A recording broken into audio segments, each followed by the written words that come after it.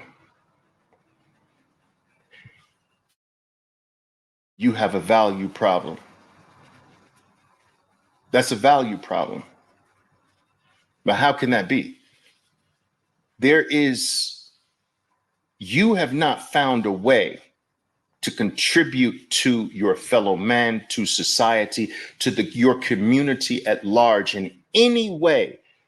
And in reality, you don't deserve to be sucking up resources from someone else who's providing value to the world. Find something valuable to another human being to frickin' do. I never buy this. I never buy this notion. Oliver, I'm poor. I don't have anything to put into Bitcoin. Bullshit. You're either freaking lazy or you're just dumb. Go clean somebody's freaking garage out for them.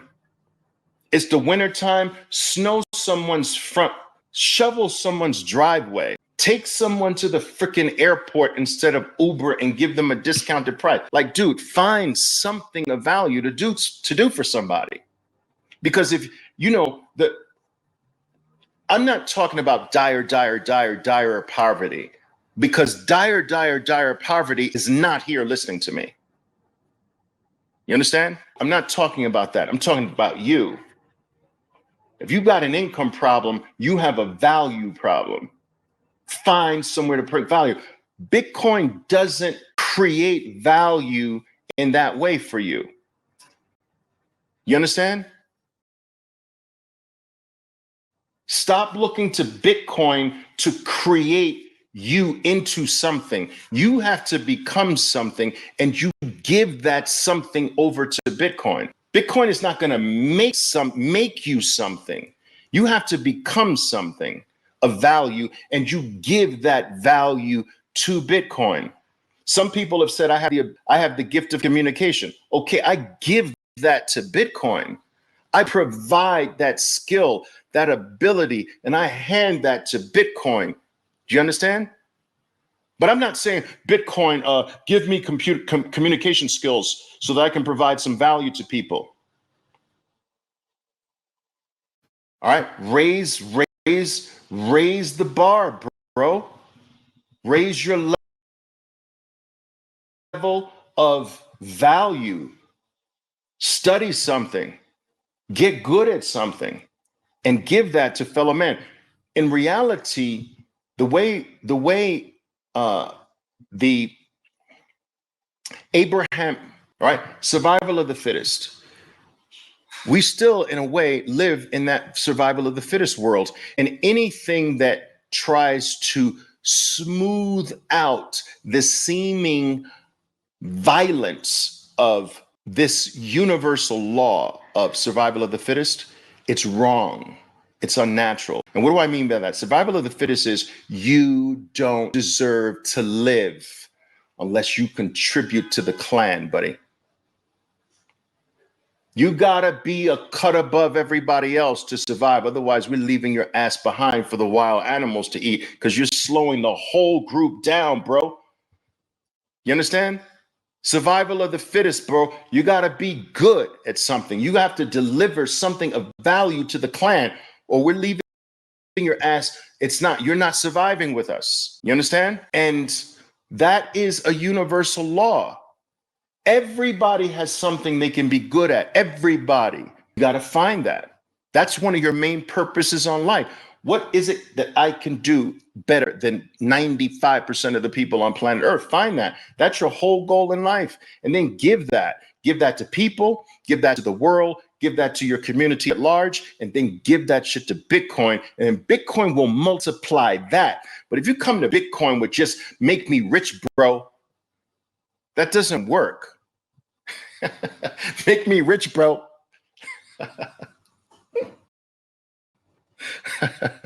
Let's do a technical analysis on Bitcoin right now. But I do want to preface what I'm about to go into with something very important. I need you to understand this. Technical analysis in many respects, and especially as it relates to Bitcoin, is just the practice of astrology for men. Drawing lines and circles and, Fibonacci retracements and doing a little art piece on freedom is really freaking stupid in a way. Can't be drawing lines on freedom. What the fuck are you doing? Oh, well, I am going to, I think that the retracement to this level should stop because of the. Dude, it's freedom. Doesn't matter what level it's on. It's still freedom. All right. So it's almost, I'm almost contradicting my thing here. With that being said, with all this being said, how do I say this without sounding like a freaking asshole? Basic technical knowledge from me, just a little different. And I hope that doesn't rub you the wrong way, but it is true. And maybe by the end of our talk, you'll understand. No, Oliver's right. It's a little different. But let's see. Got to keep it very basic and light, just to give you a general guideline as to when you should step up shit, when you should step on the gas for Bitcoin. The technicals can give us some clues if you do it correctly. All right. I'll give you some background. I've been looking at the markets and trading based on the markets from a technical view from the time charts came into existence. When I started trading, there was zero charts. Do you understand? There was no real-time charting in front of your computer while you were playing the financial markets. There were numbers. There's a ticker tape going by, order flow, time and sales. There was zero charting.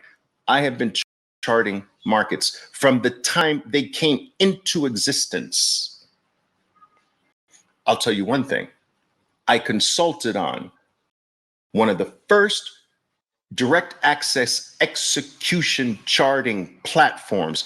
I was a consultant, and to help build it, I put 6,000 traders on the very first one that sold in the United States for $498 million. We sold the shit to Charles Schwab. $498 million. You go look it up. It was called CyberTrader. I worked on CyberTrader. I put traders on CyberTrader. I consulted. I told them what to build into the platform. And Charles Schwab bought it for $498 million. That's right.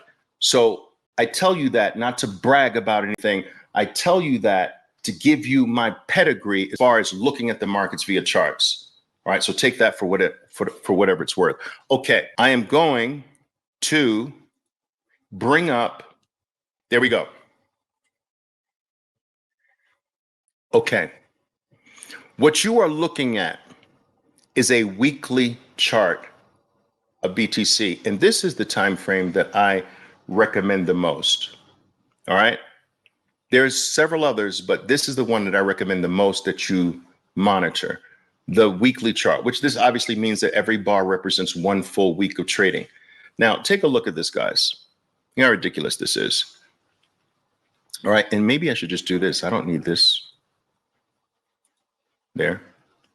Now, look at what everybody's freaking out about. Look on the far right-hand side of the chart and look at what everybody's freaking out about. There's a little baby. Look at the little baby. Look at the little baby, the little baby, the little baby. It's a little baby red. That's what everybody's freaking out about. Isn't it cute? Look at the baby, the baby. Okay. Anyway, so what you also have, so every bar represents one full week of trading, right?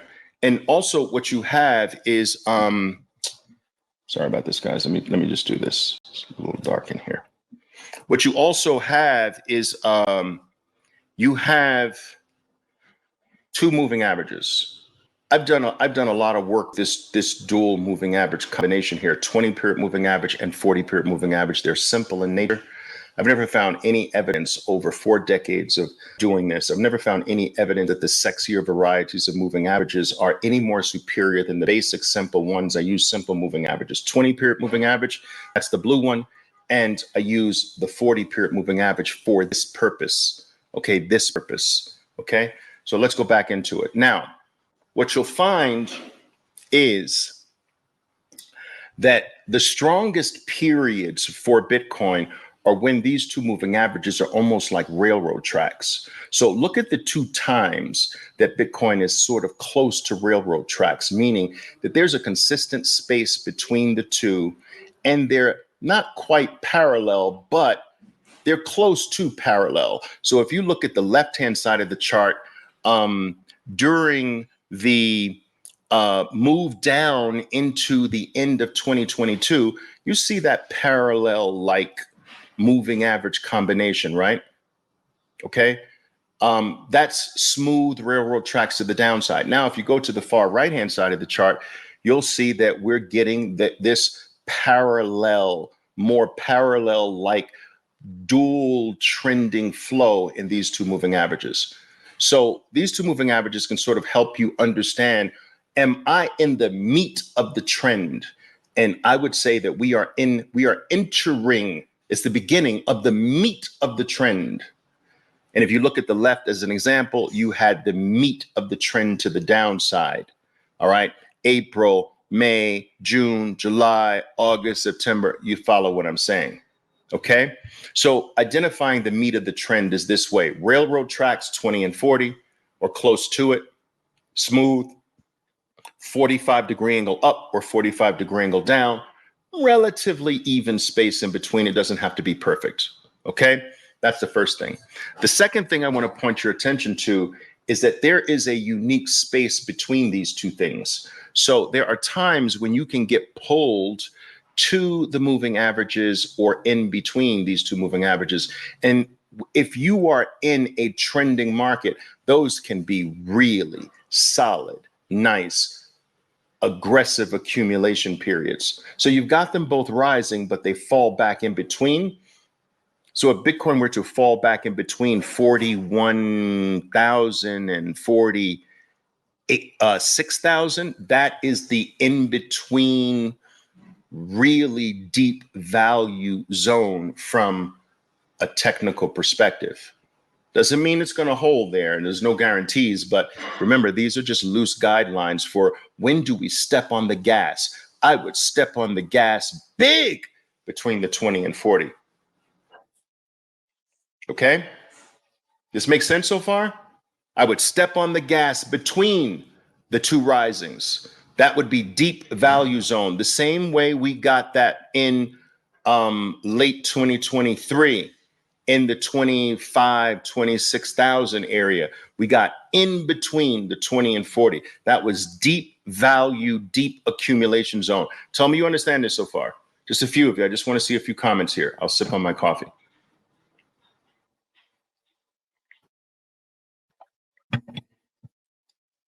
Talk to me. I don't see anybody commenting to me. Anybody, just tell me. Otherwise, I'm not going to go on. It's okay. We can end it here.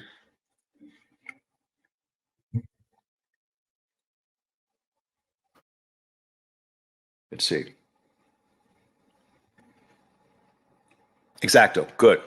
I got one. Thank you. Thank you, Chip. One. There's like 1,300 people here in this. All right, cool. All right, Chip. Chip's got cut and paste here. That's what Chip's got cut and paste here. All right, cool. So we know that there's deep value when both are rising and you fall between the value. So there's some legitimate value. There's credence in knowing how to identify a deep value zone. So with this knowledge, a deep value zone is you're breaking to around 40,000 to 48,000. That's a deep value zone. Okay. Very important to be able to determine that.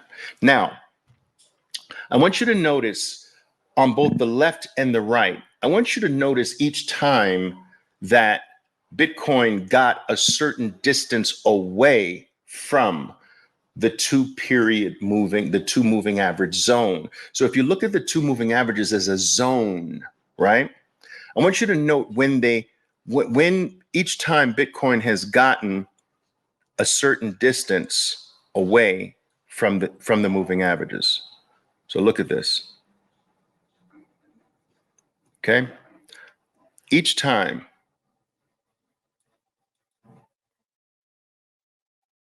okay? There's a certain distance. What am I doing? Why can't I do this? Let's do it like this. Come on, bro. Okay, each time. So we're looking for space, right? You're looking for space.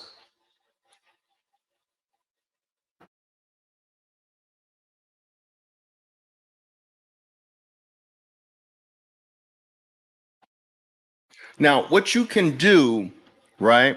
What you can do is you can take an average measurement of this space. What is more or less, what's the average percentage Bitcoin gets away from this zone and then pulls back, snaps a little bit closer back to the zone? Pick an average and get an average. And you can see that they're not the same, but they're not that far apart from each other either. And so a certain percentage that Bitcoin gets away from the zone, you know, you're probably very, very fairly priced, if not slightly more from a shorter term perspective.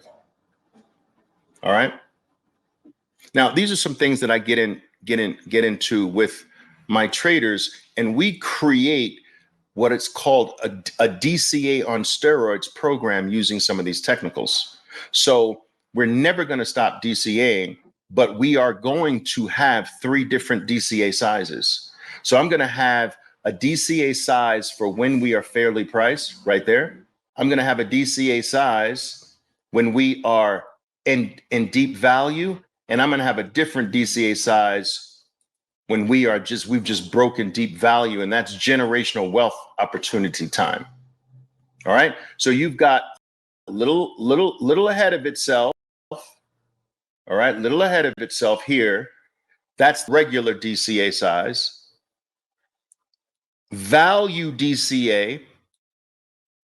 That's double. And generational wealth DCA is triple, let's say. And that's how you create a multi-tiered DCA level using some technicals. All right, again, just loose guides, guys, just loose guides. All right, just loose guides. And the last thing I will say, and you don't need very much after this, is that the crossovers can mean something. And I'm not a big crossover moving average guy, but where it can come in handy is when these two moving averages cross, right? But the first thing you need is a big drop or big rally to cross the moving averages. All right. And if this big drop rallies back and you have a cross, that will tend to be a failed rally and you drop. Same thing on the downside. All right. Let me just do it like this. This move up crossed the moving averages. Now look at the cross. See the cross right there? So that move up crossed the moving averages. So now the pullbacks are buyable. Pullbacks are buyable after the cross. All right. If I were a seller of Bitcoin and I'm not, this drop crossed the moving averages right there. So then now pullback rallies are fake. Rallies are fake. You see? Rallies are fake until you get the cross again. Now, pullbacks are buyable. Boom. Pullbacks are buyable. Boom. Sideways movements are the same as pullbacks. They're buyable. All right. And guys, that's the extent of it. Now, again, I am not a seller of Bitcoin ever. I don't use anything to say this is where I should take profits. I don't take profits on freedom. I have never met, and going on 5 years now, I've never met a person who has traded Bitcoin and wound up several years later with more than where they started. Never, never, never. Guys, and I speak to thousands of people all over the world. I've never met one. It's almost a guaranteed way of winding up with less Bitcoin. Do you understand me? I've never met someone who's done this well. You always wind up with less, but the people who come out way ahead are the people who don't sell, and they use the downward movements to get Bitcoin richer every week. All the way in the downtrend, they're just getting Bitcoin richer, not fiat richer, Bitcoin richer every week. And when Bitcoin turns, OMG, they just surge to massively bigger, wealthier, richer. You understand? And they always beat the person trying to time it, who always winds up with less. I've never met one, not one. I met someone who get lucky and they think that that's normal. They think that's going to last, but no. All right. Okay. That's it, guys. Just wanted to quickly, a light little touch of,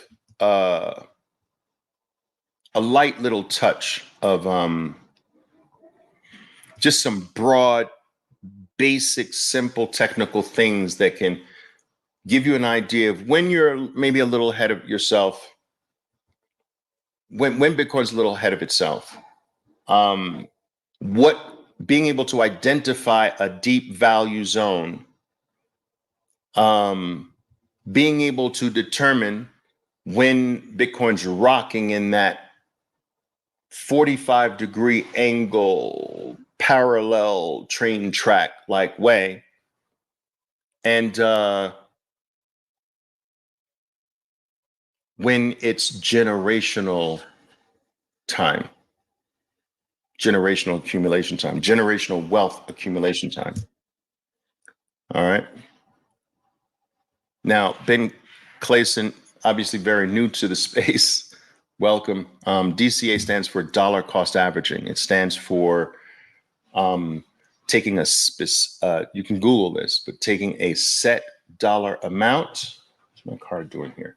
A set dollar amount and a consistent periodic application of that amount. $100 a week, every single week on the same day. That's $100 DCA, $100 weekly DCA as an example. All right. What else, guys? Good stuff. I appreciate that. Thank you. Just broad, guys. You don't want to keep it too. I find that a lot of people are try to get too sophisticated and too fancy with their charting. And those are the people who are usually trying to sell you something anyway, right?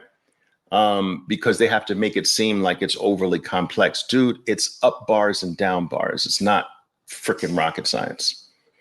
It's green bars and it's red bars. Like, come on. And if your chart looks like a freaking bowl of spaghetti, you've gone way off the deep end. I'm telling you. It's just basic things to visually come up with just to visually come up with, we're visual in nature. So visually seeing value zones and things like that, and having some framework of when to know, wow, there's a lot of space in Bitcoin, and that key moving average zone is probably a little ahead of itself right now. Just basic things like that. But if you've got freaking 150,000 different lines on your chart, and squiggly lines and the crossovers, and you've got checking the planetary alignment of Jupiter's in orbit. Ridiculous, dude. At the end of the day, it's up bars and down bars. It's not rocket science like that. It doesn't require that. All right. I think this is a good question here. What's your end game for Bitcoin? To use it as money or eventually sell for dollars? Selling for dollars, never. Why would you go back to what is going down every single second of its existence and purchasing power? Why? Bitcoin is the freedom and the escape from that. So selling back into that is stupid.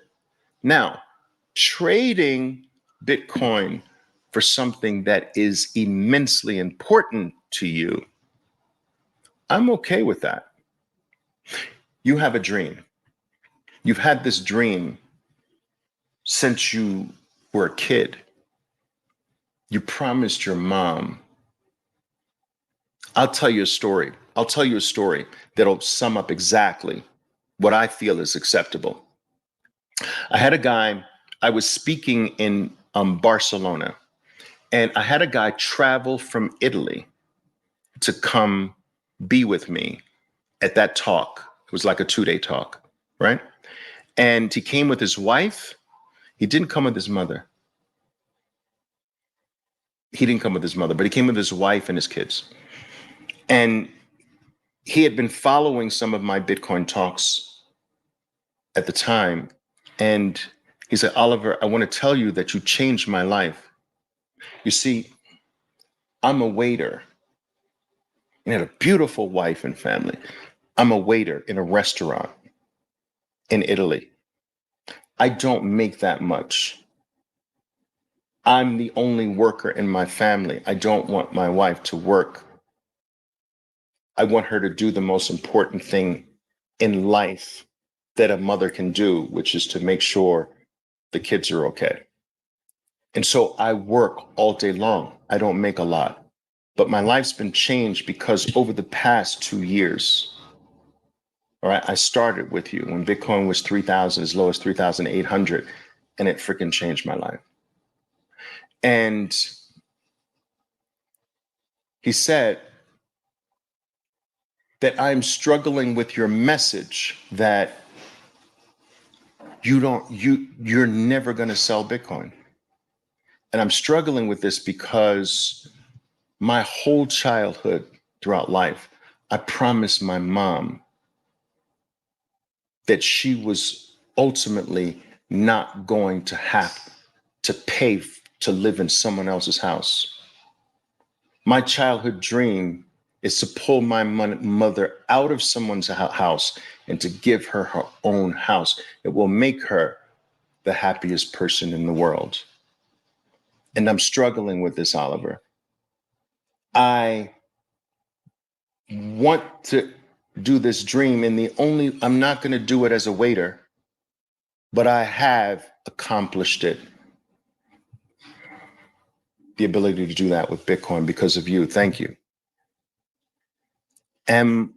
Is this wrong? And I was like, dude,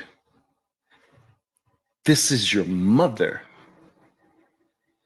Nothing is more important than your mother. Bitcoin is the best savings technology the world has ever known, but your mother? Dude, take care of your mom. What kind of man are you if you don't do that? Take care of your mom, dude. Sell that shit. If that's your lifelong dream, trade your Bitcoin in for that house. Make her the happiest mother on planet Earth. By all means. and start again. You've accomplished a lifelong dream. You've made a mother the happiest mother on planet Earth. And so at the end of the day, value is to be used for things like that. There are certain things that I believe it's okay to trade for. Travel. If you have not traveled, you're not living the full potential of a human being on this planet. Travel. You may not be able to do it frequently, but travel. Experience different parts of the world. Get in touch with other cultures, man. What that will do for you and your soul is far more valuable than anything else. It raises the spirit, it deepens the soul, and a raised spirit and deepened soul will produce more, be more. At the end of the day, you are the ultimate value, and anything that adds to you, anything that increases you, anything that raises the level of who you are is worth it all. Okay? Travel does that. Okay? Memories. Memories, guys. At the end of the day, it's the only thing we have, right?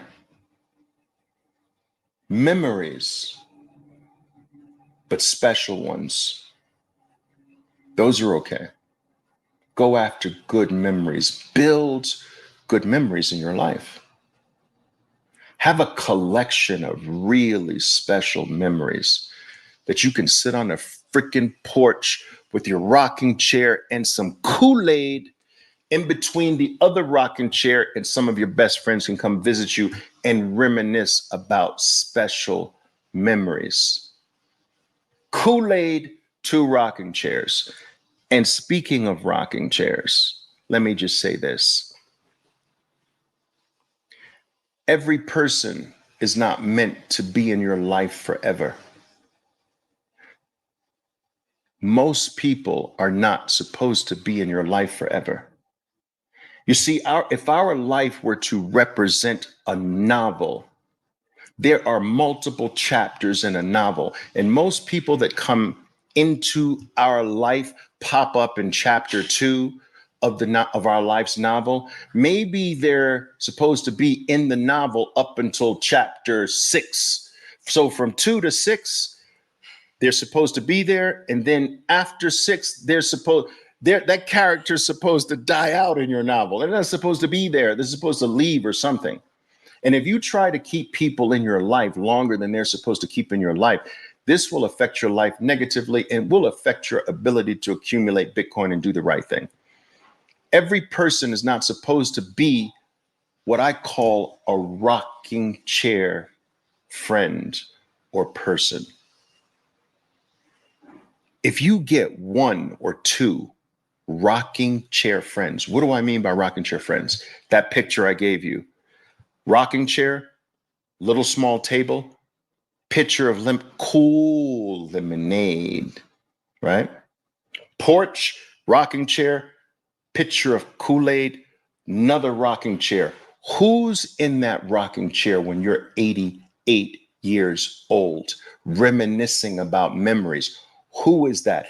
Is that person in your life now? Probably not. Maybe. Every single person I am monitoring. Is this a rocking chair? This person that came into my life, do they have rocking chair qualities or just chapter qualities? And putting them in these categories appropriately, I think is very important, right? Can't live life like a dummy and think everybody's a rocking chair person because they're not. You understand? So anyway, my view is that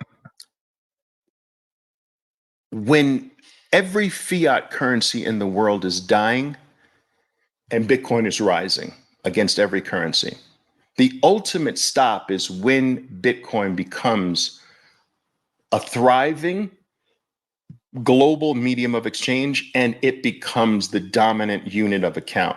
Then you can think about using it every single day. Can you always trade it for things that are very special to you? Yes, but make sure you have some plan, like a limited plan, like I will never get rid of more than 10% of my stack in any given cycle. So let me give you, Bitcoin has 4-year cycles. And I give you these years for a purpose, people.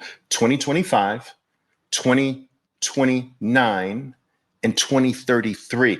I don't spit those numbers out randomly.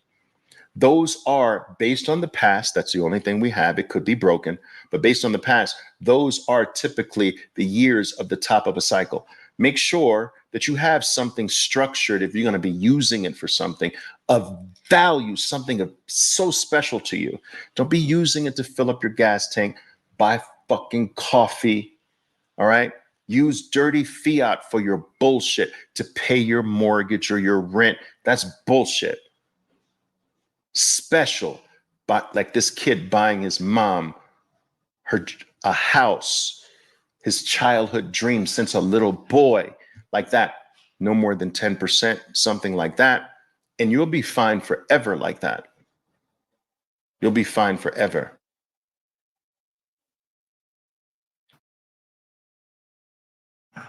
All right.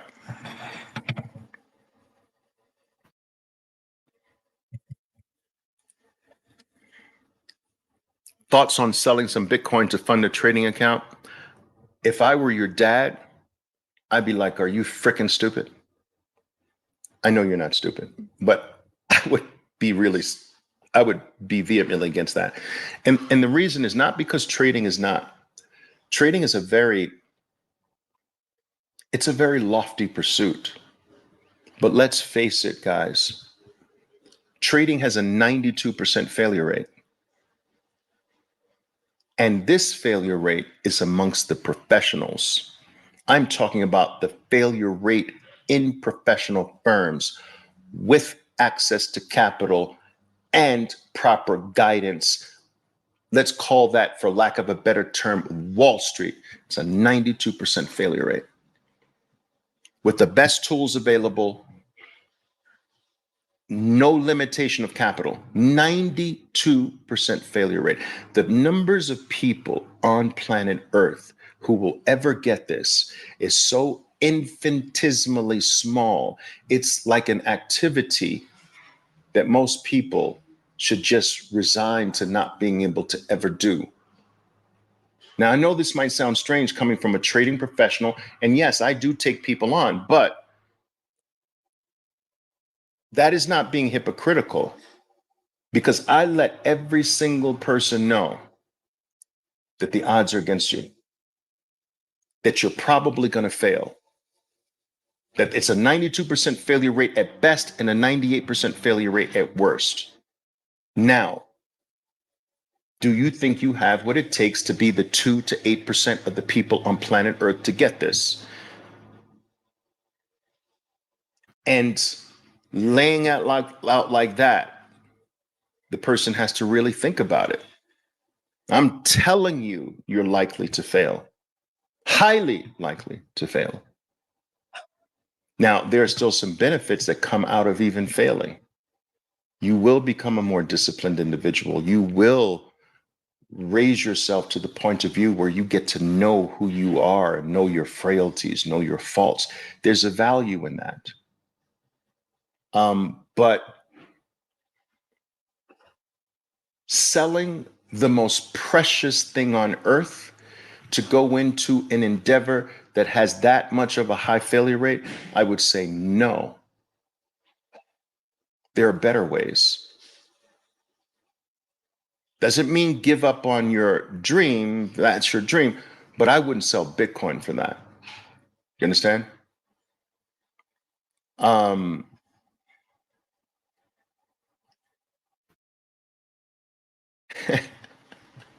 Just don't trade, guys. Just accumulate Bitcoin, man. Don't trade. Unless it's a real deep passion, don't do it. It's Failure rate's too high. All right. Good. I appreciate this, PPM. I appreciate it. Thank you, PPM Black. Jay, thank you very much. Grateful to have come across your account. I appreciate that. Awesome. Cool. You're quite welcome. Yeah. I'll use your W-2 income for that. Excellent. Excellent. And look for someone, guys. I'm not trying to plug anything I do here, but I do fund traders who really understand. I know, Oliver, the odds are against me. I get it. I know I'm probably going to fail. I still want to try this. All right. Nothing wrong with that. If you understand and it's a passion and you understand, I'm not going to see results right away, man. I got to put in the work and it's going to be a long time before I see results. If you understand that, all right, I have a program where I'll fund you the capital to do it and provide the training. But you have to understand this is not for 99% of the people on earth. And you are far better accumulating Bitcoin. I'm telling you, you're far better. You're far better accumulating Bitcoin. I appreciate it, Chip. Thank you. Oh, that's interesting. You trade better with your own capital. That's really interesting because most people trade better when it's not their capital. You see, most people will be stupid and undisciplined with their own capital, take unnecessary risk, do the wrong thing. But what I find with my traders is that when they know I'm watching, they're really careful. And when am I watching the most? When it's my capital. And so they're like, I gotta be on point. Oliver's watching. So most people trade better when they're trading my capital. When they're trading their capital, they're idiots. There's no check on that. All right. All right, guys, listen, just wanted to help you or to give you my view of how I kind of loosely use technical analysis. All right, guys, what's the message always? Let's end with that, okay? This is what you need to do. If you haven't done this yet, focus on becoming Bitcoin richer every week of your life. I don't even care if it's by $5. These amounts will matter. Yes, even $5, even $10. Never sold will matter in your lifetime. Do you understand? So focus on having more Satoshis this week than last week. And do not stop that. I don't care what the price is. You can do that with two things: DCA every single week or daily, but at least every single week. Put something in every single week. Smash buy if you can. There's three things. Smash buy if you can. So Bitcoin drops by a decent amount. Boom. In addition to your weekly, take something that you don't need and won't need and smash buy that shit. All right. The third thing, if you suddenly get some money, some dirty fiat that just suddenly came up, I don't know, tax refund, whatever, and it's not normal. If you don't need it, anytime you get something you don't need, put it in Bitcoin. If you need it, don't. But it's like, this $30, I can do without this. Boom, in Bitcoin. And I want you to adopt this mindset. You're not buying Bitcoin. You're changing the weak into a strong. You understand? You're not buying it. You're changing it. It's like saying, all right, I'm going to change this dollar for 4 quarters. You didn't buy the 4 quarters. You changed flimsy paper for metal. equal value. All right. So you're not, take this mindset. I haven't lost anything by taking $35 that I don't need right now, put it in Bitcoin. I didn't even purchase it. I just changed it. I changed it into the hardest money the world has ever seen. And if I hold on to it long enough, it will multiply my life. Even that $35 will multiply my life. Every 4 years, it will multiply my life. Now, think about every single time you put something into Bitcoin every week, that little piece that you put in will multiply your life. And think of each weekly DCA amount is like a little soldier that now has orders to take care of your life every 4 years for the rest of your life. And then you do it the next week and you created another Bitcoin soldier that gets orders. Okay, I have to protect this dude every 4 years of his life. And then the next week, another soldier, you building this army of Bitcoin soldiers that have one thing in mind. Every 4 years, we got to take care of him. Every 4 years, we got to increase his life. Every 4 years, we got to multiply his value. We got to make this dude richer, wealthier, freer, and more independent every 4 years of his life. And you just build your army. And at some point in the future, these weekly dominoes are just going to start falling. Boom, boom, boom, every week, boom, more wealth, more freedom, more independence, boom, boom, for the rest of your life. Build that shit for 4 years and watch it start cascading. Don't trade it, don't sell it. Don't even think about selling right now. Got it? All right, guys. Let's do Chip's cut and paste here. All right, guys. I love you to death, man. I love you to death. All right, guys. I'll try to do these things regularly all the way to 100. I told you. I'm off Twitter, not permanently. I'm not off Twitter, meaning you'll never see a post from me, but not like this. All right. All right, guys. Ciao for now. My name is Oliver Velez, and I am your 13%er Bitcoiner. Be safe out there, and until next time.